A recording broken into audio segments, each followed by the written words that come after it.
Well, Ekitike there in that interview saying that the intensity of the Premier League is on another level. He also talked about the number of games that he's been playing as well. So let's have a closer look at that. Ekitike has never played more games than he has at this point in a season in the whole of his senior career. He had played 22 games at Rance in all competitions in 2021-22.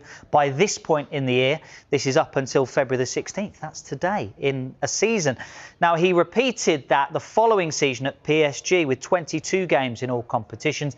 He has already played 35 games this season, beating the previous high of 32 at Frankfurt last year. Matches coming thick and fast this season for Hugo Ekitike. His impact while on the pitch has been vital too. If you look back across Liverpool's Premier League history, he has one of the best minutes per goal ratios, a terrific impact. Daniel Sturridge and Mo Salah right at the top of the list, then come Luis Diaz and the late Diogo Jota. But Hugo Ekitike in some great company there, a goal every 152 minutes.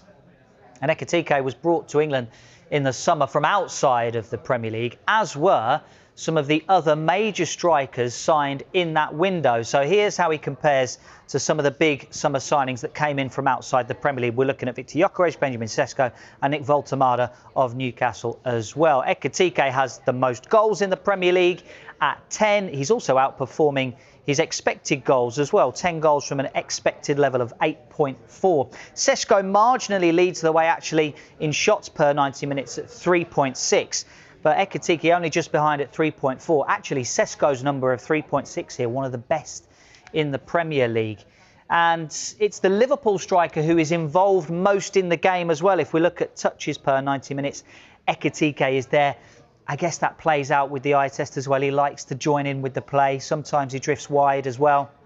Ekitike's ball carrying is also one of his major strengths. He has attempted the most dribbles per 90 minutes of the other three, I should say, strikers at 3.4 per 90 minutes. A real impact he has made, Hugo Ekitike. Matt, do you think that's fair to say that he has been better than the other three that we've compared him to there? I think he's had to be. I think because Liverpool needed him to be.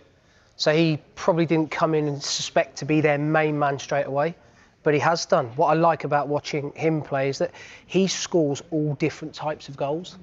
It's not, he doesn't just cut in from one side. He's got a really good change of pace. He's got very, very good accuracy on his shooting, scores headed goals. But what I like about him is that he plays with a real confidence, like not an air of arrogance, but he plays like a centre forward that is really confident in his own ability. And I think, look, he's 23 years old and Liverpool obviously signed him on a 6-year contract. They had high hopes for him. They've spent a lot of money on him, but he's repaying it most definitely. Look, he'll score a lot of goals from Liverpool for Liverpool now this season and moving forwards. It felt immediate, really, because in the summer, obviously, Isak came in and we were wondering, would it be Isak and maybe Ekitike would have to play second fiddle at some point? But it almost felt immediate that he stamped his authority on that team. For a young man to come in and do that, feels like quite an achievement. Would you agree? He took his chance. So Isak was obviously a protracted transfer from Newcastle. Ekitike has come in, he's taken that opportunity. And what you see and what you have as a young footballer is you have no fear, because everything that has proceeded to this point for him playing for Liverpool, he's been successful. So why would he not take that into going and playing for Liverpool, even though Liverpool, we know, are a huge club and there'll be expectation on him? He seems to be enjoying his football. He plays on the shoulder, he runs in behind, he knows where the goal is. Look, you can see he's connected already with the city and with the football club. Liverpool lucky to have him. And just on workload, he obviously talked about it there, more games, more intense games as well. He's never played this number of games at this point in a season before. Is that something that Liverpool will have to be wary of? Because injuries are so, seems like it's across the board injuries this season and also last season, sheer number of games.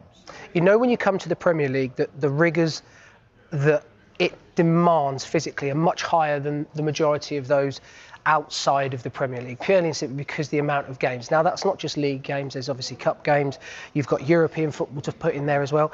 He's had to adapt. I'm sure that Liverpool, with all of the facilities that they have, the sports science staff, the physical staff, they will have put him on a programme to stop him breaking down, because they will have had to, I'm sure, manage his minutes. But at the same time, He's 23 years old.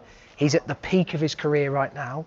And it looks to me as if he's loving life at Liverpool. Yeah. I mean, he's obviously one of the big positives for Liverpool this season. How have you looked at how the season's gone so far? The fact that they're sixth in the table at the moment. Look, they're going to be fighting to try and get into the Champions League for next season. But how do you kind of assess these struggles off the back of them winning the title last season? It's always difficult to back it up once you've won the league. They tried to strengthen in the summer. They spent a good amount of money on securing not only new players, but obviously players like Salah that was umming and ahhing whether he was going to leave, Van Dijk, players like that. They've got a really good nucleus. However, if injuries do come along, there will always be a loss of form. These guys, you have to remember, are human. And I know that they performed so well last season, but this season they haven't hit the heights that they would have wanted to. Look, when you win the league, there's obviously now a huge expectation. They're sixth at the moment in the league. I would imagine minimum requirement would be top 4, Champions League. We know now with Man U's resurgence just how competitive that is. Aston Villa are still going well in the league. Look, it's going to be a really exciting last 12 games of the season for everybody. But Liverpool, if they've got any aspirations, then they obviously need to pick up points to make sure that they get Champions League football next year. Chelsea in there as well. You mentioned injuries a minute ago. Right back seems to just be a real sort of problem area for them. We saw Curtis Jones start right back on the weekend. What do you think of sort of been the main issues around the fact that obviously, like we say, injuries, but in terms of getting a solid right back this season? Well, they made the decision, the club, didn't they, to let Trent Alexander-Arnold go. That was protracted as a transfer. He obviously went to Real Madrid. Look, Curtis Jones played really well there the other day. He was exceptional. He got his goal. He was brilliant going forwards. His delivery on the run, his passing, he had an unbelievable effort in the first half with his left foot coming in. Could he be the answer? Look, Curtis Jones hasn't played as much football this season for Liverpool as he would have wanted. He spent a lot of the time having bit part minutes off the bench. So this could be his opportunity. Is he a right back? You could argue that might not be his strongest position. But if I was offered the opportunity to play there or be sat on the bench, I know which one I would take, and that would be to play. How do you see the rest of the season playing out then? Because you mentioned the fact that, look, they'll be targeting top 4, top 5 might be enough for Champions League football. But how do you see it finishing? They're going to miss Szoboszlai, obviously, with, I think he's suspended. Yeah. Is that correct? Yeah. So they're going to miss him. He's been an outstanding player for them this season. He's the one that I think Liverpool fans are just starting to maybe compare a little bit with Steven Gerrard. Some of the passes that he plays, you look at the goal that he gets in the FA Cup, phenomenal finish, just on the run, wonderful touch from Salah. Look, the manager's under a bit of pressure because of what he's achieved. He has been a little bit forthright in backing up what he's achieved and said this season, look, it might not be where we want to be, but there'll be reasons behind it. I think the thing is that football fans don't want to hear that reason. They want to see you and your team performing on the pitch. So I'd say everyone at Liverpool now will be firmly focused on the last 12 games of the season. Can they finish in the Champions League spots? Yeah. They've got a squad that's talented enough. Do you believe they will? Well, I think I look at the problem you have now is you look at the other teams that are vying for those positions, and everybody seems to be hitting a bit of form at the moment. You look at Manchester United, the form they've hit. They'll now be thinking, right, we can get into the Champions League. Do I think they will? It's a difficult one. I'm sitting on the fence because I, like everybody else, don't have a magic wand and can't see into the future. It's unlike you, isn't it? Hugo Ekitike wasn't exactly cheap, was he, at around £70 million, but plenty of other forwards arrived with more fanfare, I think it's fair to say, and maybe with greater expectations as well. Well, Ekitike wasted no time scoring on his debut in the Community Shield, and now he has 15 goals in all competitions so far this season. Well, Sky Sports' Harriet Pryor caught up with Ekitike to put fans' questions to the Frenchman.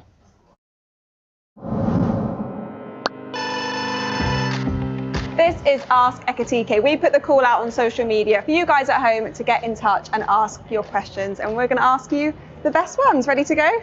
Yes. The first one's a nice one. It's which teammate made you feel the most welcome when you arrived in Liverpool? Ibu first. Yeah, Ibu. You knew him already. Yeah, I have to say Ibu, obviously. He spoke in French to me, explained about everything about the club, the people. And I have to say, like, everybody was really, like, welcomed me well. Jeremy, Costas, Simicas, but obviously he's not here no more, but that's really good. with me. Like, he talked a lot. But kind of everybody. What were your early interactions like with the manager? I was in summer, I was on vacation, to be honest. Just like a long talk on the phone. And yeah, explain to me like what he likes in player and what they expect from a player. Okay, the next one is, how is the Scouse accent coming along? I've heard you do a bit of it. You're pretty good. I love it, but honestly, like it's just too difficult for me. But yeah, like I'm training. Like, let's do it after one full season. Do you love it? Yeah, I love it. I'll try to speak more maybe next season. Like, this season, focus more on football. Is there any phrases in particular that people say that you really like? There's this guy on YouTube, on Instagram, I watch. It's very funny. Like, he say like, can I have some chicken and can I coke or something? Like, yeah, Chicken and a Coke, that's the one, yeah, a few of the players have done. I like that. And your name, some people said it sounds quite Scouse as well. Like, it sounds really good in a Scouse accent. Yeah, the people say, honestly, I feel like people say like my name better than friends in France. So you love it here, you love the accent. Yeah, okay, the next question then is, what's been the biggest challenge moving to Liverpool? I think the first challenge when you change team is to set well, to adapt to your teammates, the club, and the expectation from the club. And also, like, yeah, I would say, like, on the pitch, like, create links with players, but it comes in time. So many people talk about the Premier League and the difference in the standard. I know so many players have talked about that, but what did you notice about the Premier League in particular that was a different standard? Probably the intensity and the number of games you play. Like, there's so much games. Constant. Yeah, and always highest intensity and level. Like, you can't play a game of Premier League and be at like 60% of yourself, because you'll get bullied and you'll do nothing. So you need to be ready physically, mentally, every 3 days, every week to play every game. And does it take a while behind the scenes to settle in as well? Know the dynamics of your teammates, get to know them off the pitch? I mean, like, I have really good teammates, to be honest. It's kind of easy, you know, they're really open to talk. I kind of talk to everybody and they help me in every way. And we don't see each other much outside of the pitch and outside of the training ground and games, but it's always good times when I go training and games. Like, there are really funny, really good group of guys. Who do you think is the best striker in the world? Right now? You can do right now, you can do one from the past as well, or both if you want. Probably Erling Haaland. What he does like the last years and what he's still doing now. Obviously, he just set so much high standards and he just keep doing it, and for me, it's the best on, like, yeah. Perfect, thanks Hugo, and thanks to the fans for getting in touch. Let's get to Liverpool now. Another stoppage time defeat, but will they miss out on the Champions League next season? What does that mean for the future of Arne Slot? We want you to get involved in our poll on X. After the game, he insisted they are making progress. Next step for us is not to rely or depend on that pass or another decision, and we are getting there. If you compare this to 3 or 4 months ago, you see so much improvement. But the issue is that you don't see this improvement in the league table, and that is always the most important reflection of where you are. You said to me, do I think Liverpool are going to top 5? I would say no. You don't think they will? Not right now. I don't know. They'd have to have a huge upturn in form, and the ones above them, as Daniel's just said, are in great form. I think it'd be difficult to defend the manager, or for him maybe to stay in the job if you miss out on Champions League football. Haven't won the title the season before. I speak to Liverpool fan Lewis Anderson now. That's not Lewis Anderson, that is a Tottenham fan. So hang on, we will be back. You stay where you are. All right, that's Lewis. There you are. Okay, right, Lewis. Hey, at least that made you smile, because I'm told you've not been smiling this morning. Right, Jamie Carragher says that Liverpool won't make the Champions League. Do you agree? If we keep going how we're going at the moment, there's no chance. To be honest with you, there's no chance unless we have like a change of manager and an upturn in form, like the new manager bounce. We're not even looking at Europa. We might be looking at Conference League. When you say change of manager, what do you mean? You mean now? No, yesterday, last month. This has been going on for too long. We got 1 win in 7. In our last 7 games, we got 1 win. In our last 20 games, we got 6 wins. Two defeats in 17. You can look at it that way. You can. But at the end of the day, that run of games that we had, the Burnleys, the Fulhams, the Sunderland, we're supposed to be beating these teams. We're coming away with draws. We got 3 draws from all the promoted teams this season. Come on, man. We're actually the champions. Believe it or not, watching us play, you would never guess it, but we are actually the champions right now. And this is just too far gone. Don't get me wrong. I feel sorry for Slot because he didn't get the defender he wanted in the summer. And in January, he came out and said, we need to strengthen the defence. And the board didn't do it for him. But at the end of the day, you're the manager. The buck stops with you. So it's Lewis's Slot to blame. It's the board as well, but Slot is to blame. Yeah, the buck stops with him, so he's the one who has to. Like, we conceded 10 shots on target in the first half yesterday. That's a record since 2004. In the first half, 10. We obviously in the second half we played a lot better. So it's not all one way, but you've got to be doing better than that. So what is it in your view going wrong? I feel like we're playing too slow. We're taking too long to get into games. He's leaving it too late to make changes, and there's no intensity. It's hard for him because he's come after Klopp, and Klopp obviously had the link with the fans, and he had like charisma. You just saw that interview. The guy's like a potato. He's got the charisma of a baked potato. So it's hard. But what's going wrong? He's not galvanizing the fans or the players. It's hard to emulate the man you had previously in that regard. I mean, the charisma of Klopp was just incredible, more than we've seen any other manager in the Premier League, I would suggest. And when you say you don't make changes, and I looked at that bench yesterday, you've got Andy come on, he's an experienced player, and you've got Curtis Jones. After that, I mean, you couldn't really, there's some young players they're exciting for the future possibly. You couldn't really hang your hat on any of them, could you? What changes would you have made? Well, for me, when we sold Diaz in the summer, they said they're not going to sign another left winger because we got this young kid called Rio Ngamoa. Yeah. And they want to give him a pathway to the team. The man's played about 4 games, and most of them are literally like the last 8 minutes. Gakpo, as much as I like Gakpo and he's a decent goal scorer, he's not having a good season. If we're not signing no one to give this kid a runway to the team, let him play. We're not going to win the league. That's clear. We might not even finish in the Champions League. So if you're not going to play him now, why would you not send him on loan or let him develop? We're just sitting him there for the sake of it at this point. For what it's worth, mate, I think you will finish in the Champions League spots. I think you won't finish 4th. I think you'll finish 5th. I've looked at your next run of games, and you're going to say to me, yeah, but we played the Burnleys and we played them. We still haven't won, Tim. But your next run of games, I believe, the next 6 games you will win. Do you want me to read out your next few games just to back Tim's point up there, okay? It's Sunderland away on Wednesday. Yes, they are unbeaten at home this season, touch wood, in the league. Then it's the FA Cup. Then it's Forest away, West Ham at home, Wolves away, Tottenham at home, Brighton away, and then you get Fulham at home, and then you've got your derby away at Everton, all right, which is obviously a very tough one there. But most of those teams there in the top, up until you get to Fulham, there's only Sunderland in the top half in your next games in the league.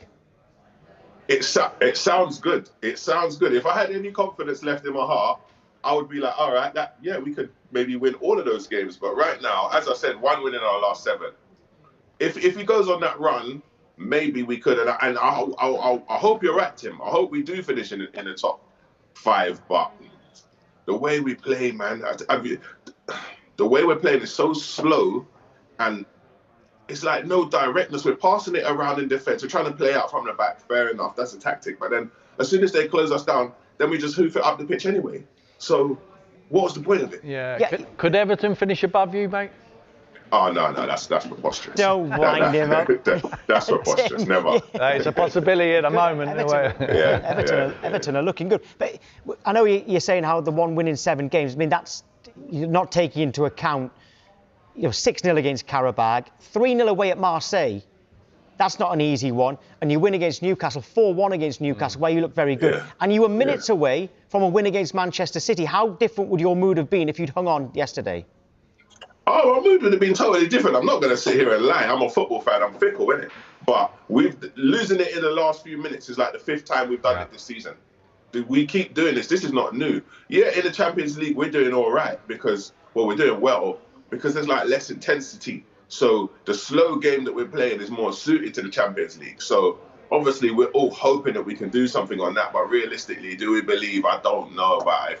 If we can't beat the likes of these teams, not Man City, but the other teams would be losing to, then are we really going to go and win the Champions League? I don't know. I hope so. We're better than the team that won it in 2005. I don't think there's any team left in the Champions League who want to draw Liverpool in a two-legged game.